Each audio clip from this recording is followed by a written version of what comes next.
Make America first అనే నినాదంతో Trump అధికారంలోకి వచ్చారు.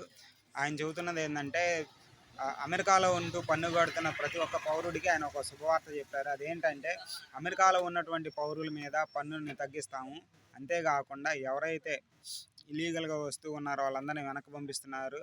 అదేవిధంగా ఎవరి దగ్గర కుదిరితే తక్కువ పన్ను వసూలు చేయటం, లేకపోతే అసలు పన్ను వసూలు చెయ్యము అనే స్టేట్మెంట్ ఇచ్చారు.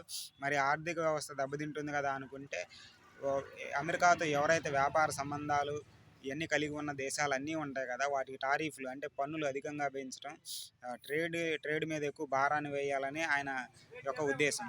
ఇదంతా ఎందుకు చేస్తున్నారంటే అమెరికా మళ్ళీ ఫస్ట్లో ఉండాలి, అమెరికాలో ఉండేటువంటి పౌరుల్ని శక్తివంతంగా తీర్చిదిద్దడానికి ఇదని అంటున్నారు.